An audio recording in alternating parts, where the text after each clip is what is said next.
Assalamualaikum warahmatullahi wabarakatuh.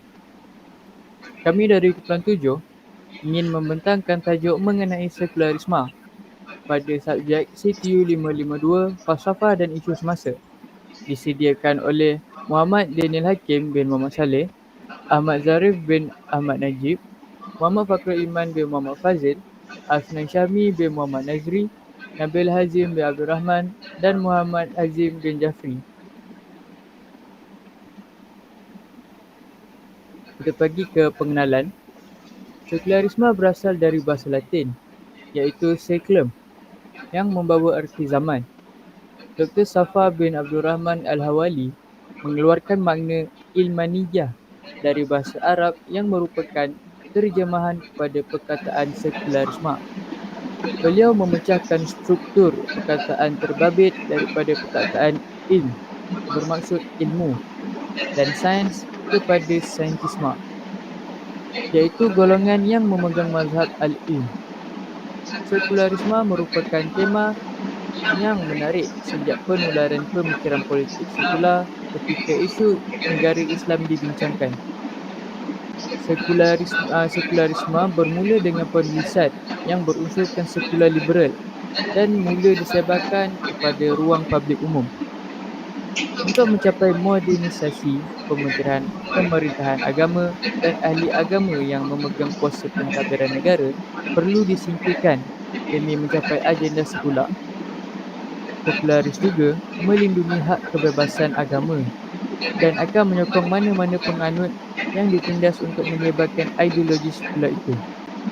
Sekularisme melahirkan ideologi humanisme yang menjadikan pusat semua isu kepada pemikiran dan keterbatasan manusia. Pemikiran manusia yang berasal dari sekular materialistik melahirkan personaliti individu yang sekular materialistik, dan begitu juga yang sebaliknya. Negara yang sekular akan memangku hak kebebasan agama yang tertumpu pada keadilan akal manusia hingga membuka ruang menukar agama secara sewenang-wenangnya. Tajuk artikel yang disampaikan ialah Sekularisme, Faktor dan Kesan, telah diterbitkan pada November 2020 di dalam jurnal International Journal of Muamalat Vol 4 No. 1. Artikel ini juga dikaji oleh Luqman Zainal Abidin, Khadijah Kamaruddin dan Shahizad Arsad. Luqman Zainal Abidin dan Khadijah Kamaruddin kuliah di Kulliyah Usuluddin dan Sains Al-Quran Universiti Islam Antarabangsa Sultan Abdul Halim Muazzam Shah di Kuala Ketul, Kedah, manakala Shahizad Arsad kuliah di Kuliah Muamalat dan Sains Pengurusan di Universiti Islam Antarabangsa Sultan Abdul Halim Muazzam Shah, juga di Kuala Ketul, Kedah.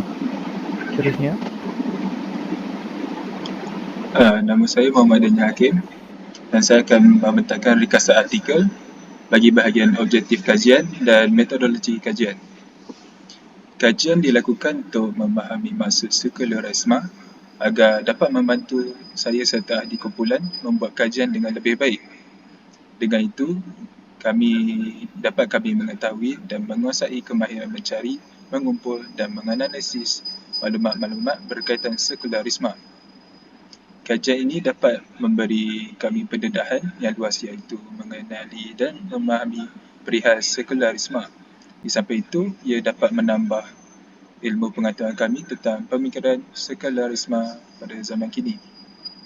Kajian ini juga dapat kita mengenali cabaran yang dihadapi masyarakat Islam dalam mendepani pemikiran sekularisme yang semakin berkembang di negara-negara Islam masa kini. Agama Islam semakin tidak diendahkan dengan pemikiran sekularisme yang bersifat keduniaan dan menolak hukum hakam agama, yang mana ia sesuatu yang perlu diambil serius. Kajian ini juga mampu menjadi teladan dan iktibar bagi menyedarkan orang ramai bahawa betapa besarnya isu agama dan sekularisme dalam negara kita. Selain itu, ia dapat mengajar masyarakat Islam supaya cakna dan wajib bertanggungjawab dalam memelihara dan memelihara agama Islam supaya ia tidak menjadi masalah pada masa akan datang. Seterusnya, Untuk metodologi kajian, metodologi berasal daripada bahasa Yunani iaitu methodos dan logos. Logos berarti ilmu atau bersifat yang ilmiah. Oleh itu, metodologi adalah cara yang digunakan untuk mendapatkan suatu kebenaran dengan menggunakan urutan tertentu yang sesuai dengan apa yang akan dikaji. Penyelidikan ialah proses penghasilan dan penambahan pengetahuan tentang manusia, alam dan sebagainya, kata Sulaiman Masri dalam bukunya Kaedah Penyelidikan dan Panduan Penulisan 2003, muka surat 1. Namun begitu, metodologi adalah sebahagian pendekatan yang digunakan dalam penyelidikan bagi mengumpul data menurut Cohen dan Menier. Othman Muhammad, penulisan tesis dalam bidang sains sosial terapan 2001, muka surat 26. Seterusnya saya serahkan kepada Ahmad Zarif.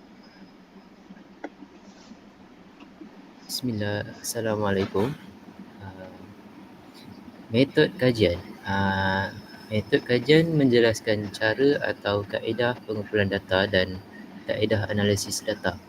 Selalunya, metod kajian terdiri daripada dua jenis kajian, iaitu daripada kajian perpustakaan dan kajian lapangan. Namun begitu, sesuatu penyelidikan yang dilakukan itu tidak semestinya perlu digunakan semua jenis metod yang ada, bahkan mencukupi dengan beberapa metod yang sesuai bagi mendapatkan laporan yang baik. Di antara metod kajian yang digunakan untuk menghasilkan laporan ini ialah metod pengumpulan data. Pengumpulan data terbahagi kepada dua, iaitu kajian perpustakaan yang menggunakan dokumen-dokumen yang berautoriti. Kajian perpustakaan adalah langkah yang paling utama bagi menghasilkan laporan ini yang dilihat sesuai dengan tajuk.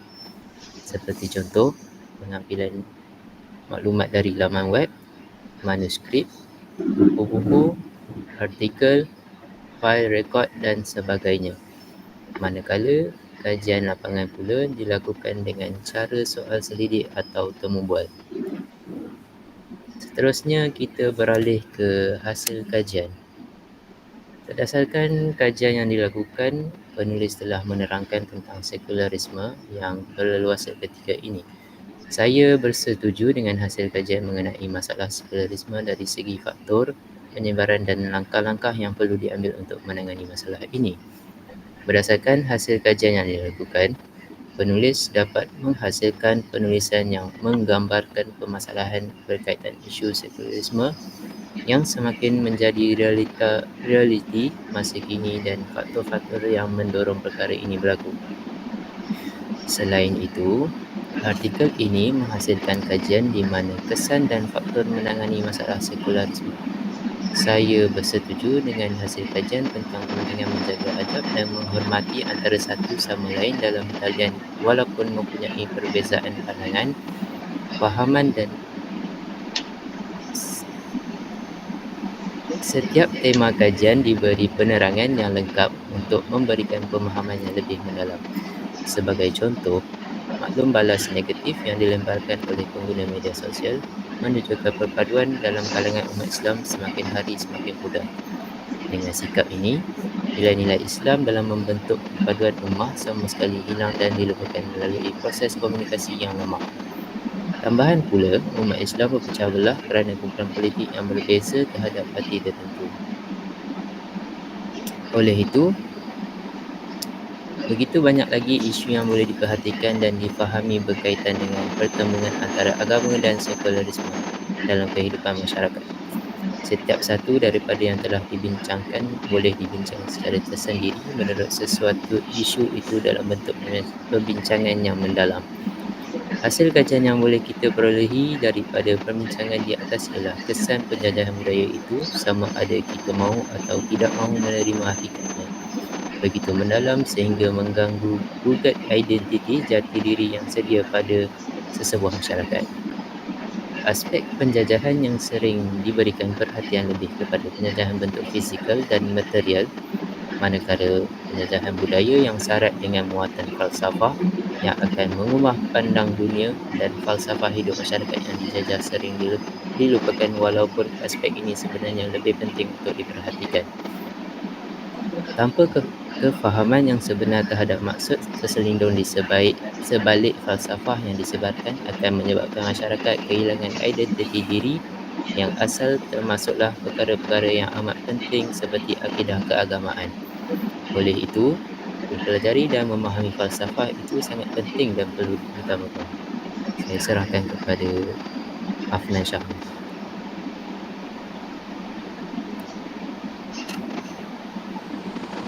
Jadi terima kasih kepada Ahmad Zarif.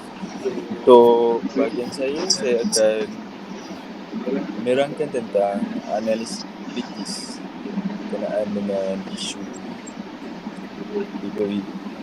secularism ini. Jadi untuk analisis kritis ini akan diterangkan berdasarkan daripada 3 artikel yang telah dibaca. Saya akan menerangkan yang pertama adalah berkenaan dengan isu utama yang dibangkitkan oleh penulis. Untuk artikel yang pertama, penulis membangkitkan tentang isu pengaruh barat atau penjajah yang memberi impak kepada pengajian Islam di Malaysia. Kedatangan penjajah di tanah Melayu, iaitu British dan sebagainya, bertujuan untuk mengumpul maklumat tentang masyarakat tanah jajahan.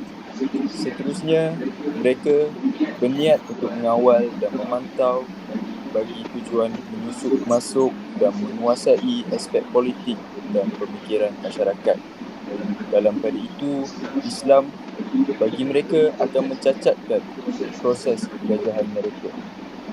Sebabkan itulah mereka membawa masuk ideologi-ideologi yang baru dan termasuklah secularism ini sekali. Bagi artikel yang kedua, isu sekularasi dalam perundangan Turki dan kesannya terhadap masyarakat adalah topik yang diperincikan oleh penulis pada artikel ini. Penulis berpendapat bahawa elemen sekular yang menyusup masuk ke dalam perundangan Turki dan telah menukar perundangan dan budaya setempat. Hal ini dapat dibuktikan daripada penulis yang mengkritik Atatürk, iaitu seorang figura yang dianggap tidak dapat membezakan keinginan dan keperluan dalam memelihara agama Islam. Hal ini kerana sifat terlojoh dan gopoh beliau dalam mengejar kemodenan sehingga melupakan adat resam dan kepentingan agama Islam di tanah Turki tersebut. Dan untuk artikel yang terakhir, penulis menerangkan tentang isu bagaimana timbulnya atau asal-usul aliran pemikiran secularism dan impaknya kepada sebuah masyarakat ataupun negara.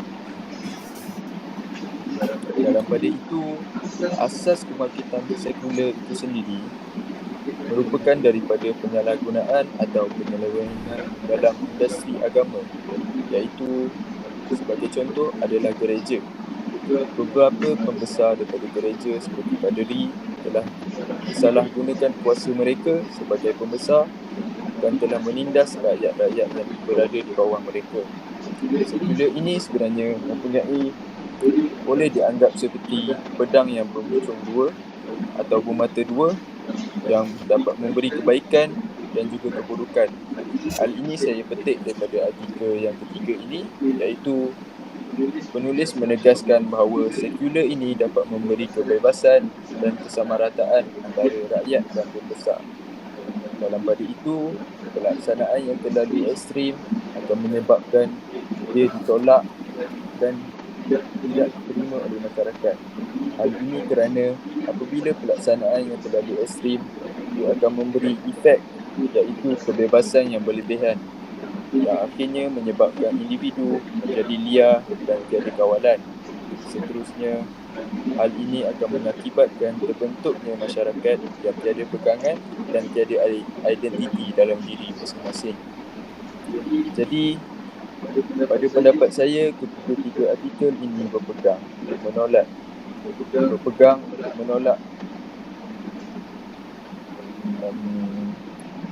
pegangan sekular ini di negara Malaysia. Untuk soalan yang kedua, adakah isu ini menarik? Bagi saya, pada pandangan saya, isu ini sangatlah menarik kerana sekularisme ini pada dasarnya ia dilihat sebagai sebuah alat atau medium yang membawa kepada pemodenan masyarakat. Pada dasarnya begitu, tetapi apabila dilihat dengan lebih dalam, pemikiran sekular memberi impak buruk kepada masyarakat, negara dan agama. Sebagai contoh, kita melihat negara Turki yang telah diterapkan sekularisme oleh Mustafa Kemal Atatürk telah menjadi sekularisme ini telah gagal berasimilasi dengan adat dan undang-undang tradisional di negara Turki. Di samping itu, sekularisme mempunyai kebaikan namun lebih menjurus kepada membawa keburukan. Tambahan pula, kebaikan dan keburukan sekularisme ini sebenarnya bergantung kepada pandangan individu dan perspektif seseorang itu terhadap isu ini bagi memutuskan tentangnya. Bagi soalan yang terakhir, adakah sekularisme ini relevan kepada saya? Bagi saya, ia relevan dalam beberapa aspek. Yang pertama, sekularisme sebenarnya relevan kepada saya kerana ia memberi impak yang baik. Sebagai contoh, saya sebagai seorang rakyat di negara Malaysia, sekularisme yang membawa mesej tentang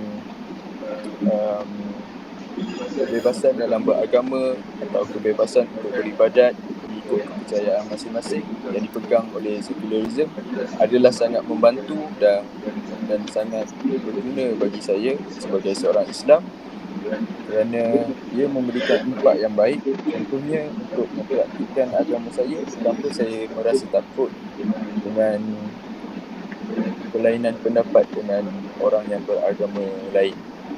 Seterusnya, sekularisme menerapkan pemerintahan yang telus dan amanah. Hal ini dapat ditunjukkan apabila adanya keadilan dan kesamarataan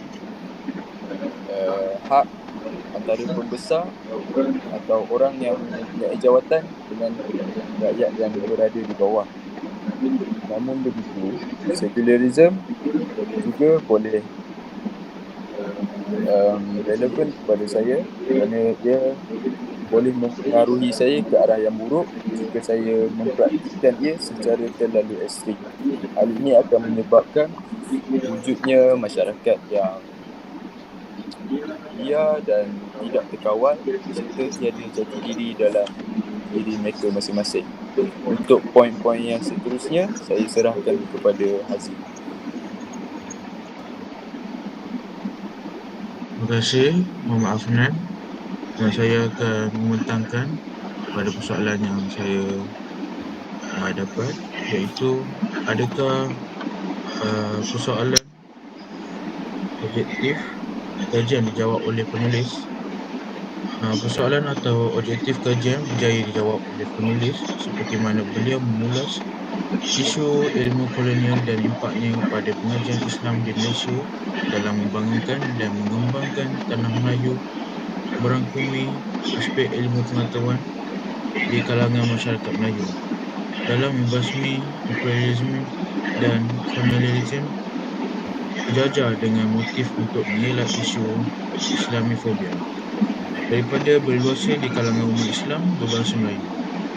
Bagi menjawab soalan mengenai pencapaian objektif oleh penulis, artikel kedua sudah jelas membuktikan bahawa penulis melaksanakan kajian ini bagi mengenal pasti reaksi atau tidak balas proses sekularisasi terhadap masyarakat Melayu, memandangkan proses ini melibatkan urusan agama dan dunia yang ingin dipisahkan menjadi dua undang-undang yang berasing. Isu ini jelas mendatangkan keburukan sekaligus kebaikan terhadap rakyat sehingga penulis dapat mengkaji proses sekularisasi perundangan Turki secara lebih mendalam dan menjadikan ia sebahagian daripada tujuan artikel ini ditulis. Objektif kajian telah pun dipenuhi oleh penulis seperti mana beliau menerangkan sekularisme dalam semua bentuk pentadbiran di artikel yang ketiga. Beliau mendapati bahawa sekularisme termasuk meliputi semua bentuk pentadbiran dalam agama kerana dasar itu sendiri membawa kepada proses penghapusan pegangan agama dan kepercayaan. Seterusnya, soalan yang kedua, adakah metodologi kajian yang digunakan oleh penulis sesuai dengan kajian yang dijalankan? Metodologi kajian yang dijalankan oleh penulis sesuai dengan kajian yang dilaksanakan kerana beliau mampu untuk menghuraikan secara begitu terperinci mengenai ilmu kolonial dan impaknya terhadap pengajian Islam di Malaysia. Pembahasan mengenai isu ilmu kolonial pihak British dalam usaha bagi mengawal ideologi dan pandangan orang Melayu telah dihuraikan secara sempurna dengan menggunakan kaedah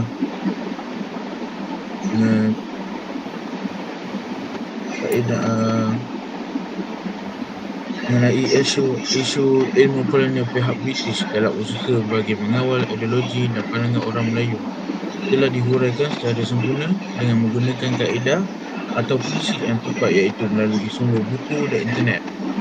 Penulis juga memberikan bahawa dengan adanya konsep dua agama yang berbeza iaitu Islam dan Kristian yang mana merangkap ilmu agama Islam dan ilmu kolonial masing-masing tidak dapat disatukan dan menjadi punca sesebuah konflik antara mereka. Ini kerana kedua-duanya mempunyai aturan dan konsep cara hidup yang berbeza. Contohnya dari segi cukai dan zakat dalam Islam. Soalan yang ketiga, adakah anda setuju dengan dapatan kajian tersebut dan adakah boleh dipercayai atau meyakinkan anda? Setelah meneliti dan membuat pemuatian daripada penulis kajian ini, didapati ianya menggunakan bahan yang boleh dipercayai dan meyakinkan seperti yang tertera di sumber rujukan. Bagi itu, penulis menggunakan laman web, buku sejarah dan bahan bacaan Islamik yang disahkan oleh kerajaan. Beliau mengambil masa yang lama untuk menyiapkan artikel kerana banyak kaedah yang perlu dilakukan supaya kajian ini mendapat kesahihan orang ramai. Dan yang terakhir, saya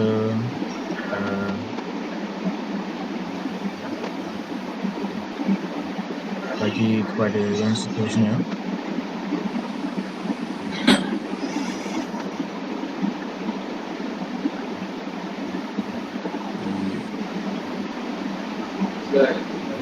Baiklah, sebagai kesimpulan, sekularisme adalah sebuah ideologi yang memisahkan antara urusan agama dan negara. Ideologi ini memiliki beberapa tujuan, antaranya melindungi kebebasan beragama dan mencegah diskriminasi berdasarkan agama. Yang kedua ialah menciptakan pemerintahan presiden yang mewakili semua warga negara terlepas daripada mereka. Yang ketiga, di satu sisi melindungi kebebasan beragama dan mencegah diskriminasi berdasarkan agama. Di sisi lain, sekularisme dapat menciptakan masyarakat apatis terhadap agama. Dan terakhir sekali, sekularisme dapat membantu menciptakan masyarakat yang berdemokrasi dan terbuka. Kerana orang-orang dari berbagai agama dapat hidup berdampingan secara damai. Baiklah, itu sahaja daripada kami. Sekian, terima kasih.